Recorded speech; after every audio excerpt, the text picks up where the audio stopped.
there, it's Anna Wild, the Birth Whisperer, and it is my mission to help you move on towards a better next birth, especially when your past one was difficult or really scary.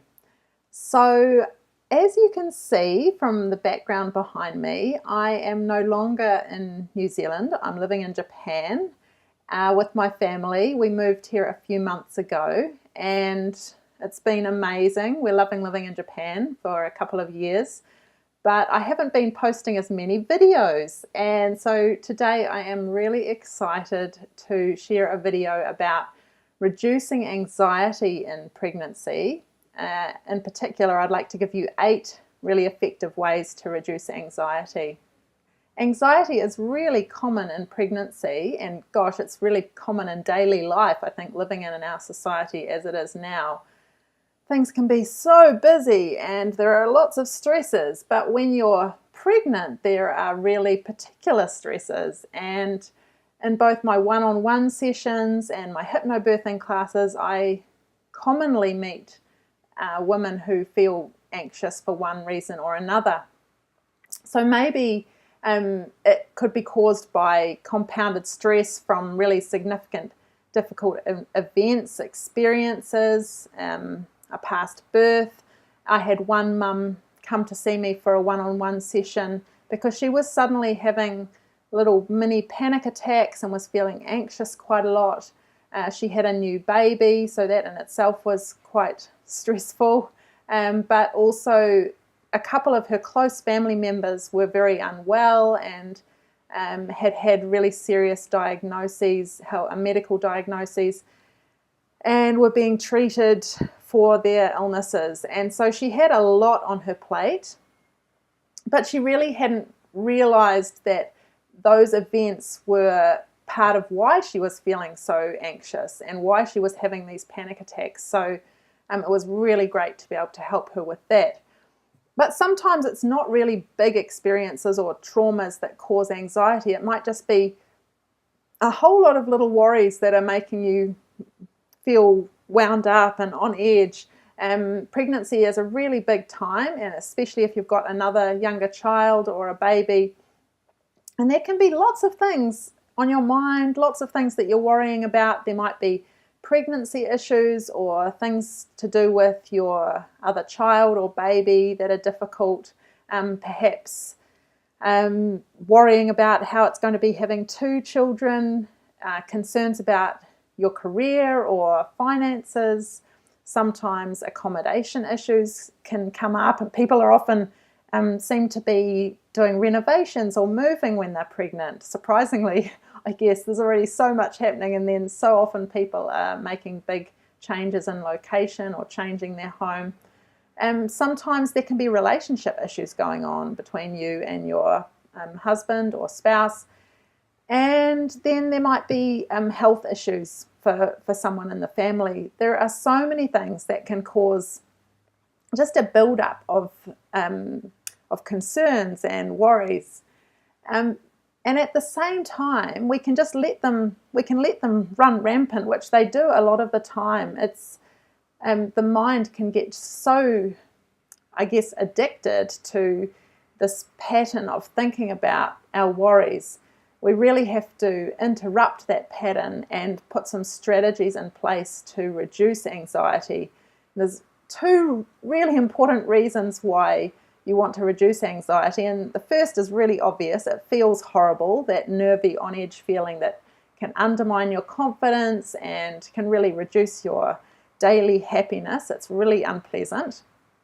So that's a really good reason. But the second reason why you want to reduce levels of anxiety in pregnancy is it messes with your hormones. So the body, the mind, the pregnant body, the birthing body, they all function best when you're in a calm, connected response. So what this means is that rather than having the stress hormones running around your body, like when you're feeling anxious, like cortisol and adrenaline and the other stress hormones that cause those feelings, that instead of those, you really want to have hormones like oxytocin and hormones like serotonin and dopamine and all of the really feel-good hormones. And yeah, right, like how do we just turn on those hormones when we're feeling stressed and anxious? That's a really good question. We have to say stop. I'm going to stop. Take a deep breath in and just breathing out. Again, I'm skipping ahead to some of the techniques that you can use to get back into that calm, connected response. But we have to practice and create a new way, a new habits of stopping and calming down until it becomes a more normal, comfortable way to live. Because I think some of us have become not comfortable, but used to or stuck in a pattern of feeling a little bit anxious too much of the time. Even though it's uncomfortable, we only recognize it occasionally, like, gee, I'm not feeling relaxed, I'm feeling really wound up. But it feels much better to be feeling calmer, more relaxed, that feel-good feeling of having a hug with someone that you really love, or to lie down, be reading a book, to be relaxing in the bath.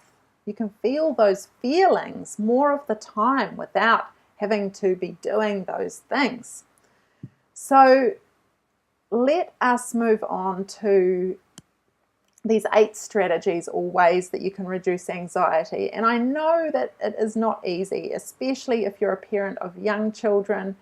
How can you possibly slow down enough to activate that calm, connected relaxation? And believe me, I have been there. It's like my boys, they're older now, they're at school, they're much more independent, but I remember how it was to have a young one and to be pregnant at the same time.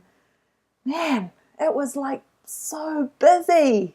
But I did make short pockets of time to remind my system, to remind my body to calm down. I did make time to take care of myself, which is what this is all about. So let's move on to these 8 points to reduce anxiety. First of all, take a daily break. So I was lucky because my baby would sleep and I would have a little rest then during the day. You know, if you've got a child and they're still having a rest, then do take a little break. And this depends on whether you're at home, I guess, because if you're at work, then maybe during your lunch break you need to take a little rest. Even now, I'm working part-time at the international school here in Japan, and in the little half-hour lunch break, I'll sometimes just lie down on the floor and breathe. And if I'm at home, I'll lie down, I'll listen to a relaxation and just feel that calm, connected response kicking in. So yeah, even if it's 5 minutes lying down, it makes a difference and it reminds you of how you want to feel. And I gave you a little hint of what point number 2 is.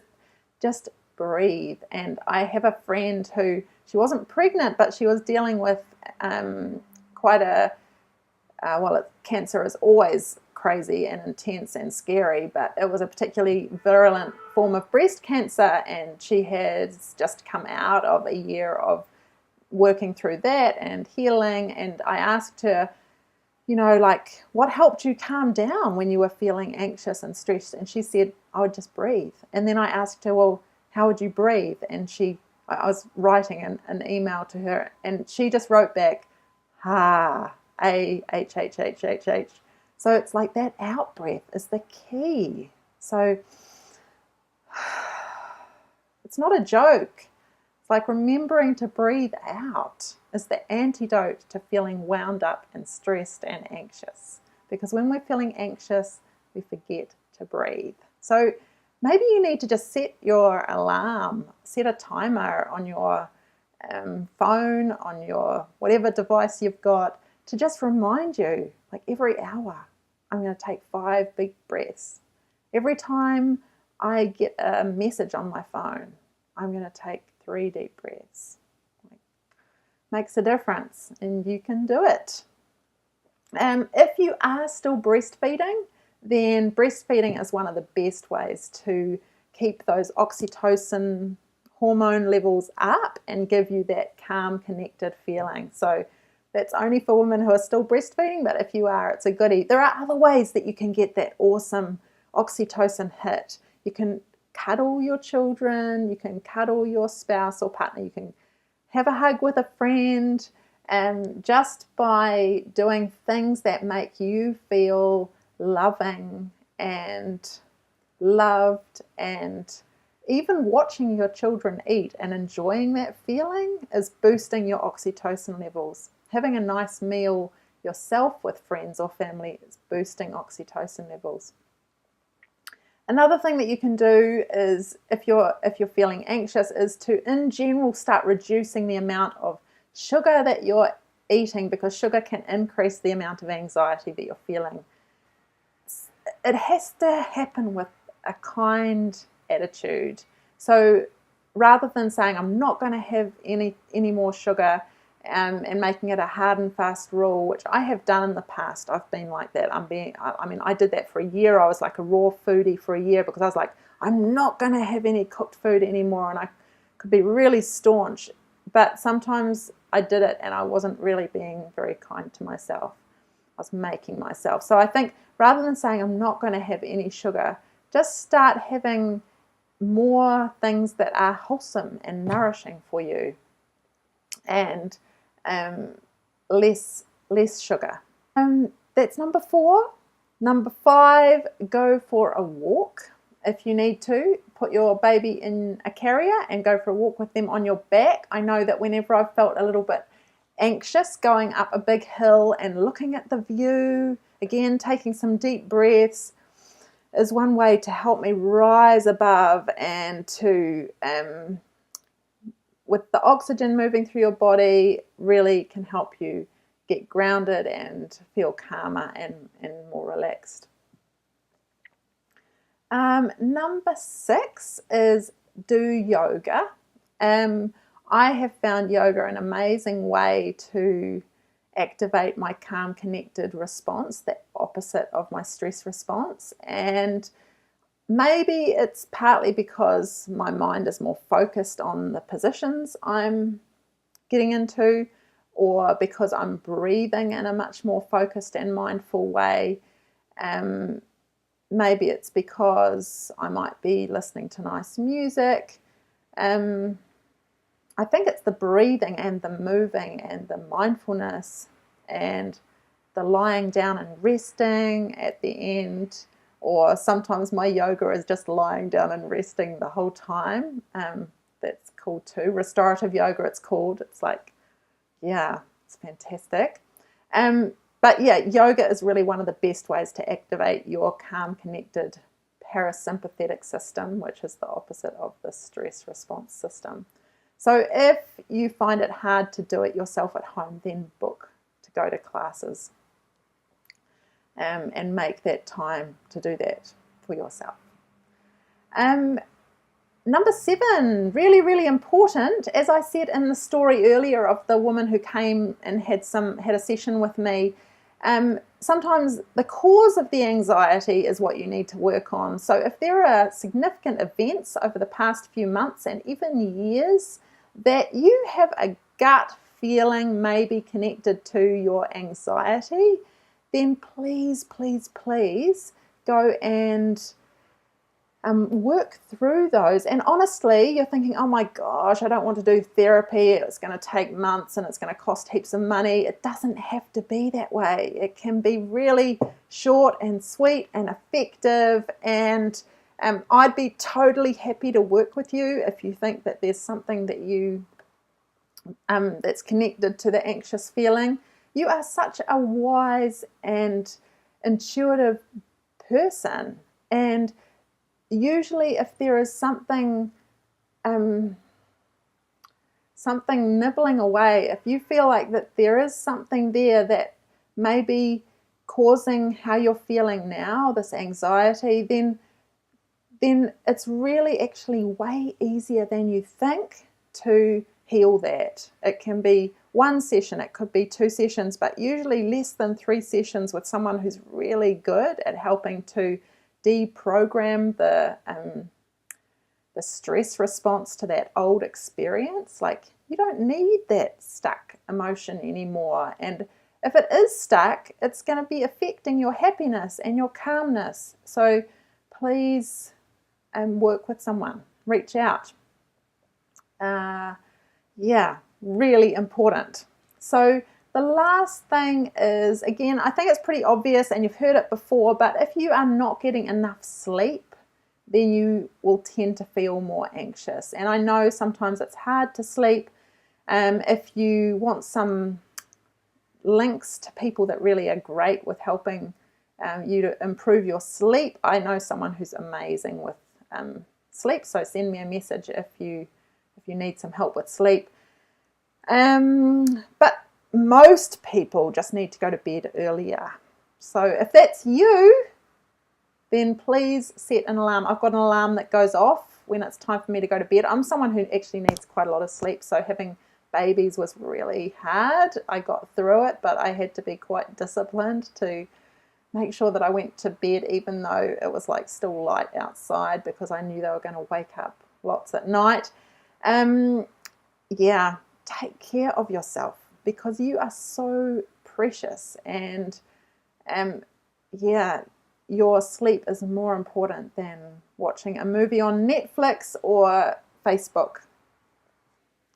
I'm going to leave you with something really neat that I heard the Dalai Lama say about worrying, and I think worry and anxiety, they're pretty closely linked. So he said to ask yourself, well, what am I worried about? And then to ask yourself, is there a solution to this problem? And if there is a solution, then there's no need to keep worrying about it because I can work it out, or I can ask for help, or there is a way through this.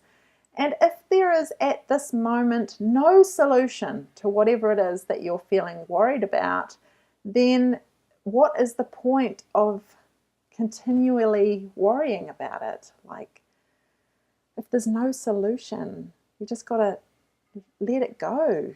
I know it's easier said than done, but just again, breathe out. Like, every out breath is an opportunity to let go of what you no longer need. And that worry, you don't need it. It's not helping you.